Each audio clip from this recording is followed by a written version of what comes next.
Hello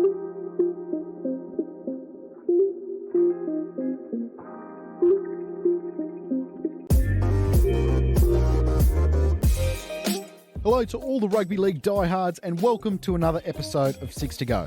My name is Tom Campbell and it's great to have your company. As we head into today's episode, you know how it works. We will cover 6 topics related to the game or even their own career. My guest this week is Brent Read. Reedy is one of the game's most prominent journalists, not only appearing on Fox and Channel 9, but does commentary and analyst work for Triple M as well. He's the senior rugby league writer for The Australian, and I'm glad he could take some time out this week to come on the show. Hope you enjoy our chat. Here's Brent Read. I'm joined by Brent Read as the next guest of the 6 to Go podcast. Hey, Reedy, how are you, mate? Good, mate. How are you? Good, thanks. It's so good to have you on, and I've got 6 topics to cover with you today, and I'll kick things off with Jason Taumalolo. Now, the non-vax players, is there any update you can give me, particularly to the 2 big ones in Nelson and Jason Taumalolo? Well, I mean, obviously Nelson returned to training on Thursday, because he's got an exemption to return and train with the team again. You have to speak to Craig Bellamy and Frank Panisi before he was given the green light to come back, because they wanted to make sure he was committed to the club, and he convinced them he was, and he's obviously able to get that medical exemption. So he's obviously returned to training. I think that exemption's initially for at least 4 to 6 months, and then it'll be revisited. But Melbourne are pretty confident he'll play the season. So I think the Nelson saga looks like it's over. And Jason, I think it's a similar vein from what I understand. I mean, he's got an exemption. He's able to train and play, and at some point it'll probably get revisited. But at the moment, it looks like it's full steam ahead for both those guys. So big news, obviously, for Melbourne and the Cowboys. Is it possible, or has it been looked at all, if the clubs would look to part ways with either of those players? Because if they didn't go down the route of getting vaxxed, then it would be a big drama later on. I know Jason's on a long-term deal, obviously. Yeah. Well, Melbourne were very close to parting ways with Nelson. They certainly explored that avenue, and it looked like because Nelson, he's a bit different to Jace, because Jace has been training, as I understand it. Nelson wasn't even at training, wasn't returning phone calls. When the club wanted to talk to him, they had to go through his lawyer, wasn't even talking to his teammates. So they were definitely exploring their options and whether they could terminate his contract if it had to come to that. So certainly they looked at that. Look, I don't think the Cowboys, there's an appetite at the moment to get rid of Jason Taumalolo. I mean, how long has he got left in that deal? 5 or 6 years? Yeah, it's a long time. It's huge money. And he didn't have a great year last year and didn't really seem to hit it off with Toddy Payton, but, I mean, he's their best player. So, I don't think the Cowboys have gone down that path. There's been some murmurs that maybe he may look to leave at some point, but at the moment it sounds like they're in a pretty good spot. So I don't think the Cowboys want to lose Jason Taumalolo. I know there's people up there who I've spoken to who said he'll be leaving over their dead body. So I don't think he's going anywhere. Are there any players amongst the league that are in a similar sort of vote with their vaccination status, but they haven't got this medical exemption yet? I know that the numbers would be very small, but Nelson's going to be play a massive role for the Storm this year, and Jason obviously for the Cowboys. Like, these are big names. Yeah, I think there's a couple more, but I think they're in a similar boat where they're able to train and play as it stands at the moment, because most guys have had COVID now. I think over 80% of the games had COVID, and once you've had it, if I understand it correctly, there's an exemption period where you don't need to be vaccinated for anywhere from 4 to 6 months. So that covers those guys anyway. And then there's only a handful left. I think it's well over 95% of the games been vaccinated anyway. So at the moment, it's not a big issue. Now, it might become a big issue midway through the year if guys persist in not being vaccinated and their exemptions are due for renewal. That certainly could be an issue. But as it stands right now, I don't think it's a problem for the clubs or the game. I'd like to have a chat about the state of the Cowboys. To me, their salary cap just looks a little bit out of whack. They got Valentine Holmes. They're paying him big money. He's going to play centre. Like, it's a lot of money to pay a centre. They bring in Chad Townsend on big money. First of all, what do you think of the Chad Townsend deal? Oh, I don't think there's any doubt they paid too much. But, there was a side that needed a half and a guy to lead them around the park, and Chad can do that now. They've had to pay a premium to get him there. It probably has cost them too much, but I mean, as I said, they got a reasonably young side, and they don't have a lot of leaders in their back. So, maybe Chad can provide that. As I understand it, he's hit it off with Scotty Drinkwater, and he obviously knows Val from the Sharks. So, he's built some good relationships up there already. He's a solid player, Chad. Now, you can debate the price tag, but halfbacks cost you money. That's just the way it is. They've probably paid a bit too much for him, but if he does the job they want him to do, it's going to take a lot of pressure off a lot of other guys in that team, particularly if you're playing the hammer at fullback, young bloke, Drinkwater or did and the halves with him. It gives some leadership and some direction they lack. So they've paid a lot of money for it, probably too much on the face of it, but we'll see how it pans out.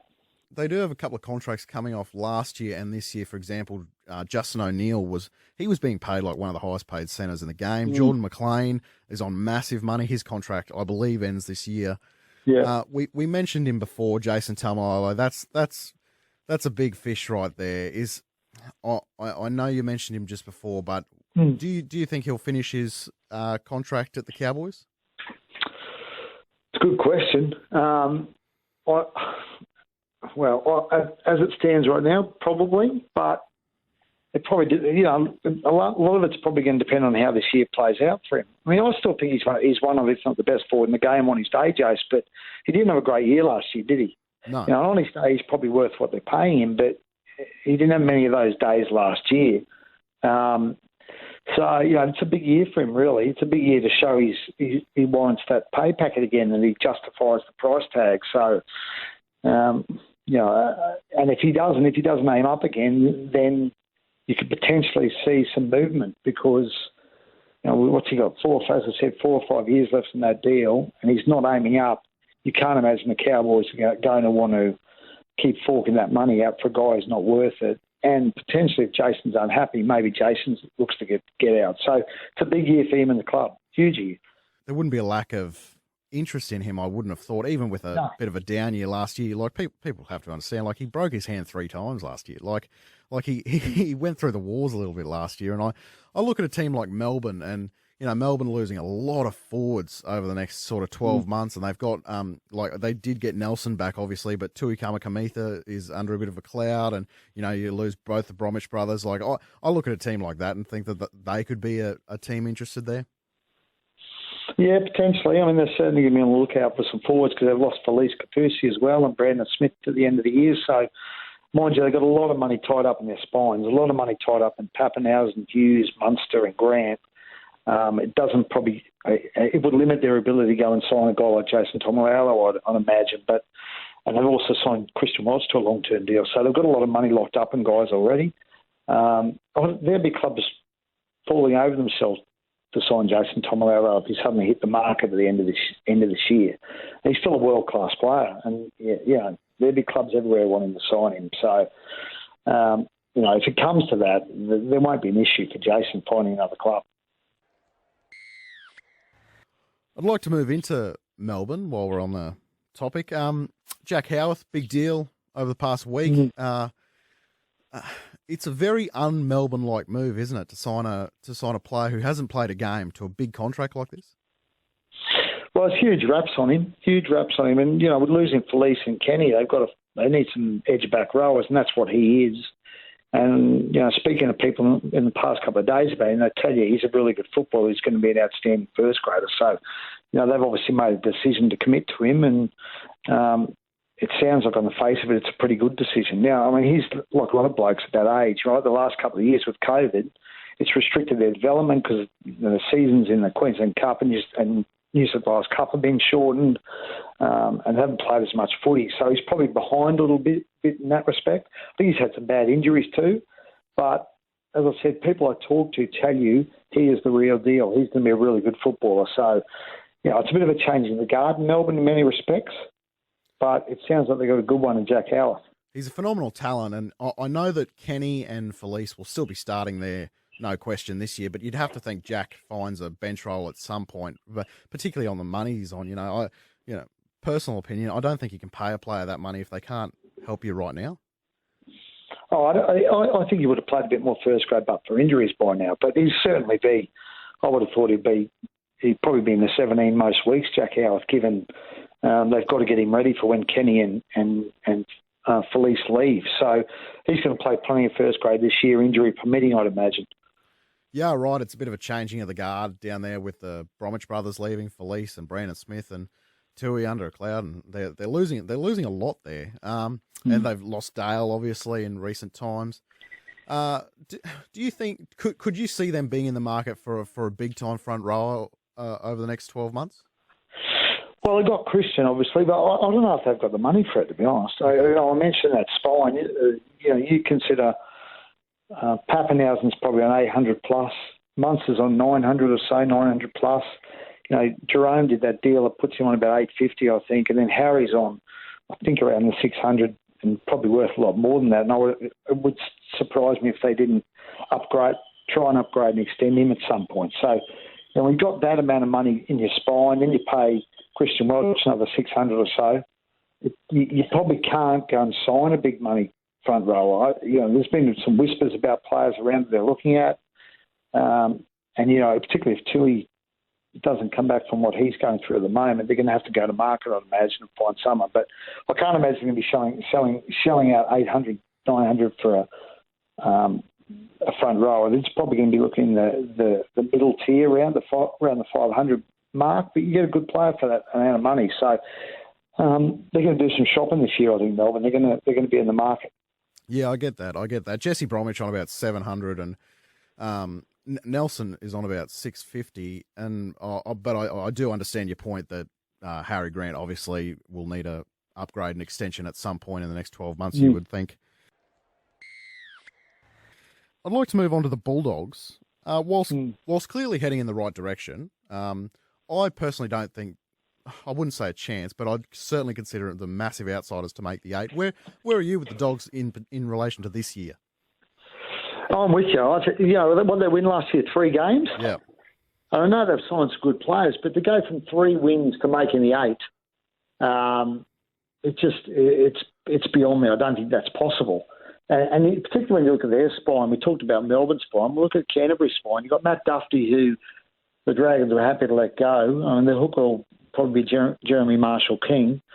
And the halves, they've got, obviously Matt Burton's going to be a really good footballer, but Avarillo, Kyle Flanagan, neither of them convincing. So I think they've got issues in their spine. They've got a good forward pack, some decent outside backs, but you can't win footy games. You can't win consistently in NRL unless you've got a decent spine. I think that's what's going to hold them back.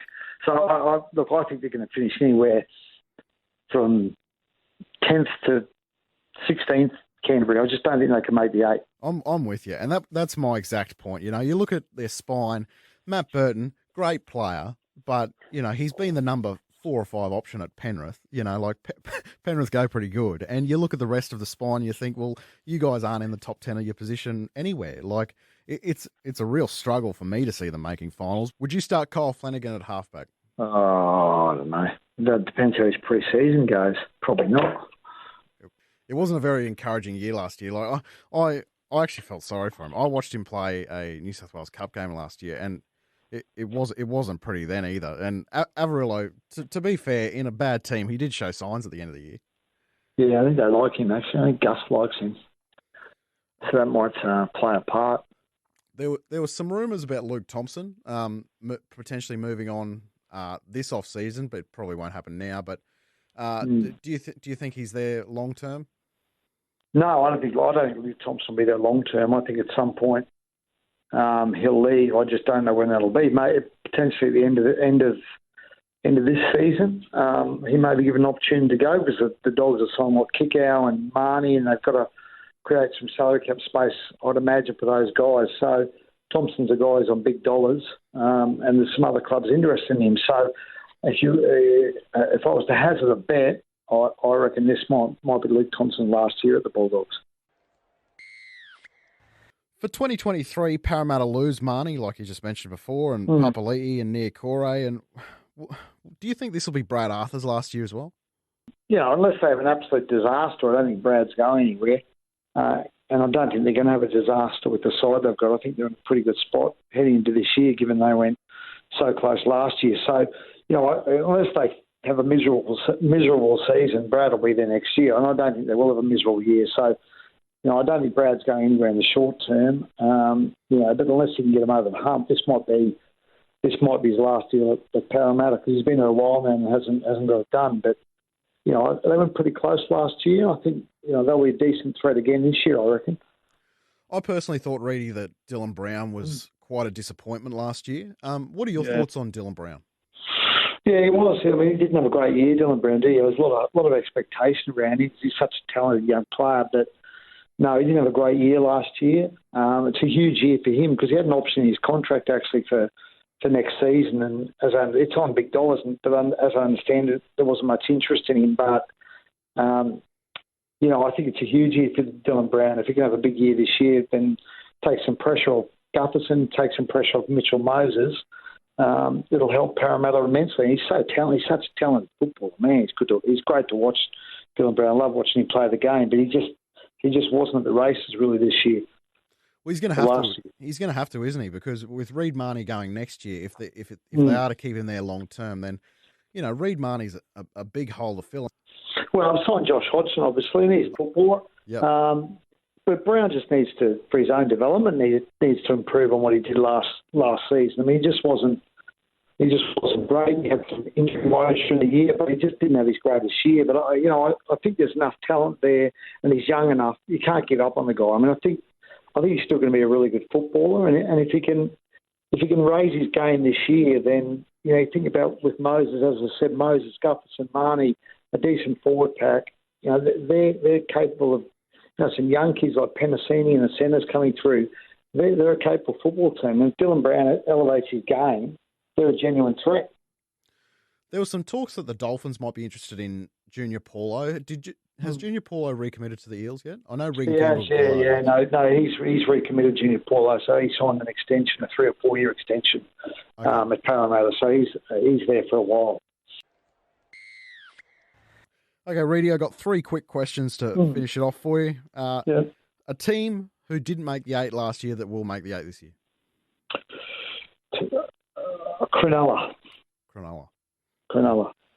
Yeah. I'll go St George. I had Anthony Griffin on last week, and okay. I think there's a lot of upside there in St George. And before the barbecue, they were in a pretty good spot pre-barbecue, and that sort of rattled their season a little bit. They need some kids to come through, don't they? The Sloans and the Monos of the world to come through. But I just like Cronulla because I think Craig Fitzgibbon's going to be a great coach. Finucane's a good signing. Hines a good signing. I think they're in a good spot. Nico to halfback, is that the plan? That's a little bit interesting, isn't it? Well, it is, but apparently he played there a little bit in his younger years. He's pretty good last year, Nico, playing a variety of positions. So, he's a good footballer, Nico. Whether he's an elite halfback, we'll find out. What's more likely, Reedy, Kalen Ponga or Cameron Munster sign with the Dolphins? I think Ponga's more likely, but I don't think he'll be a Ponga either. Really? I think he might stay at the Knights, Kalen. I think Munster's already told Melbourne he wants to stay there long term. So, I think they're going to struggle to get either of those guys. But if you ask me one of them was more likely, I'd have to say Ponga, just because I think Munster feels a bit of debt of gratitude to Melbourne, and I think he wants to stay down there. But even then, you don't think that they'll get Ponga either? I don't think so. I just think he's on huge money at Newcastle, and his family's pretty settled there. I think he wants to win something there. I wouldn't say it's impossible, but I just think it's an uphill battle for the Dolphins. I think you have to pay him a hell of a lot of money to convince him to go. God, the Dolphins in a bit of a position already, aren't they? They've got a bit of Dad's Army happening at the moment. Like they haven't really signed any. They've signed some leaders, and you need leaders and blokes from good football clubs and good environments to, when in your formative years. So I think they've been smart in that respect. They just need to sign some strike players, some spine guys. Reece and that Walsh will come. Is he an option, Reece Walsh? Well, he's got an out clause in his contract out, but it's not for another 2 years, I think. So, right. He's a couple of years away, I'd suspect. They won't get him for 23, I wouldn't imagine. I think the Warriors are going to be happy to see him go. So I think they're pushing uphill to get him for next season, but certainly down the track, I think he'd be an option. And finally, Reedy, can you give me a bold prediction this year for a story later on? Well, my bold prediction as a devout Queenslander is Billy's going to be the saviour. He's going to bring Origin home, baby. It's a great man. Billy, Cam, the dream team. They're going to make it happen. Getting the band back together. We're back, baby. We're back. Well, Reedy, that's all I've got for you. I can't thank you enough for coming on the show. It's been great. No worries. Thanks so much for your time. Good as gold. Cheers, mate. Cheers, mate. A big thanks to Brent for coming on the show today. He's one of the most knowledgeable people in the game, so to have him on the show and get his thoughts was a lot of fun. By the way, if you want to get in contact with me, you can on Twitter @TCanfell, and don't forget to give the 6 to Go Facebook page a like as well. My name is Tom Canfell. Thanks so much for listening. Don't forget to rate, review, and subscribe. And until next time, this has been the 6 to Go podcast, and that is full time.